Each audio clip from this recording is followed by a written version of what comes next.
পঞ্চম শ্রেণীর শিক্ষার্থী বন্ধুরা ম্যাথ টিউটোরিয়ালের পক্ষ থেকে স্বাগত। আজকে আমরা অনুশীলনী 4-এর 3 নম্বর অঙ্কটা করব। তো শিক্ষার্থী বন্ধুরা এর আগে আমরা 1 নম্বর 2 নম্বর অঙ্কটা করেছি।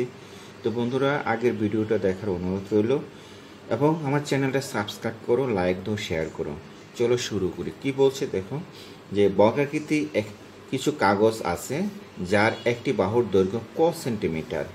তো 1 নম্বরে বলছে বর্গাকৃতি কাগজটি পরিসীমা বের করতে বলছে। তাহলে আমরা আগে লিখি 3 নম্বর, লেখার পরে এখন লিখি যে এটা একটা বর্গাকৃতি কাগজ। এই কাগজের কি বলছে যে প্রতিটা বাহু বলছে সমান, অর্থাৎ ক সেন্টিমিটার করে। এটা ক সেন্টিমিটার, এটা ক সেন্টিমিটার, প্রতিটা বাহু ক সেন্টিমিটার করে,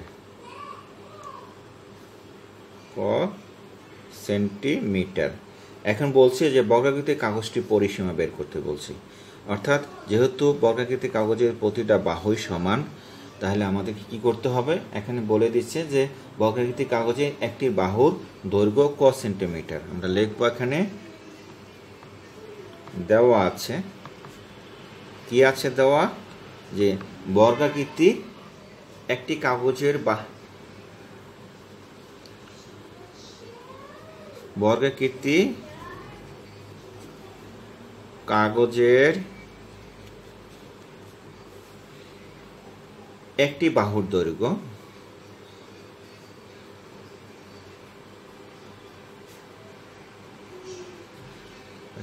দৈর্ঘ্য কত বলছে, ক সেন্টিমিটার। তাহলে আমরা কি করতে পারি, এর পরিসীমা বের করব। পরিসীমার ফর্মুলা হলো, সুতরাং আমরা লিখব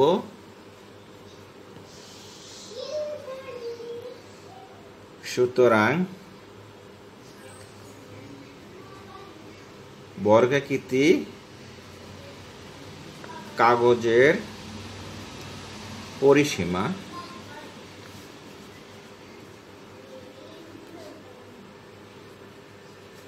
সমান সমান আমরা কি দেব, যেহেতু ক একটা বাহু বলছে তাহলে ক বাহু দিলাম, ইন্টু পরিসীমা মানে 4টা পার্ট, অর্থাৎ এখান থেকে 4টা পার্ট, অর্থাৎ গুণ 4 সেন্টিমিটার। শিক্ষার্থী বন্ধুরা, তাহলে আমরা এবার বের করতে পারি যে বর্গাকৃতি যেহেতু 4টা বাহুর দৈর্ঘ্য সমান, তো একটি বাহুর দৈর্ঘ্য ক সেন্টিমিটার বলা আছে, সুতরাং বর্গাকৃতি কাগজে পরিসীমা লিখতে পারি ক গুণ 4 সেন্টিমিটার। এটি আমাদের আনসার। তো বন্ধুরা চলো আমরা 2 নম্বর অঙ্কটা করি। 2 নম্বর অঙ্কটা কি বলছে একটু দেখি। 2 নম্বর অঙ্কটা বলছে যে এরকম 3টি বর্গাকৃতি কাগজে মোট ক্ষেত্রফল বের করতে বলছে। অর্থাৎ 3টি বর্গাকৃতি কাগজের মোট ক্ষেত্রফল আমাদের বের করে নিতে বলছে। তাহলে চলো আমরা কি করি, 3টি বর্গাকৃতি কাগজের ক্ষেত্রফল আমরা লিখি। আগে লিখি 2 নম্বর অঙ্ক, লেখার পরে আরেকটা বর্গাকৃতি আমরা লিখি। এখানে লিখলাম, এখানে প্রতিটা ক সেন্টিমিটার করে আছে, ক সেন্টিমিটার।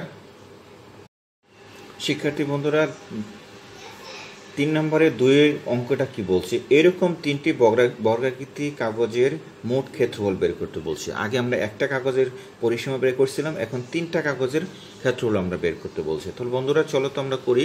আমরা কি করলাম, যে এটা একটা ক্ষেত্রফল বর্গাকৃতি কাগজ। এই বর্গাকৃতি কাগজের প্রতিটা বাহুর দৈর্ঘ্য ক সেন্টিমিটার, অর্থাৎ দৈর্ঘ্য সমান প্রস্থ, এখানে সবই সমান। তো আমাদের দেওয়া আছে যে কাগজের এক বাহুর দৈর্ঘ্য কি দেওয়া আছে, ক সেন্টিমিটার দেওয়া আছে। তো আমরা কি করলাম, যে বর্গাকৃতি কাগজের ক্ষেত্রফল ভাগ করতে গেলে কি করতে হবে, দৈর্ঘ্য গুণ প্রস্থ, অর্থাৎ এই ক সেন্টিমিটারে এই ক সেন্টিমিটারতে গুণ দিতে হবে। যে আমি কি করলাম, এই ক সেন্টিমিটারকে গুণ দিলাম এই ক সেন্টিমিটারকে। আরেকটা বিষয়, যখন ক্ষেত্রফলের কোনো অঙ্ক করতে হয় তখন তার এককগুলা কিন্তু বর্গ হয়ে যায়, অর্থাৎ স্কোয়ার হয়ে যায়। যেমন ক গুণ ক বর্গ সেন্টিমিটার হয়ে গেল, অর্থাৎ এটা বর্গ সেন্টিমিটার হয়ে গেল।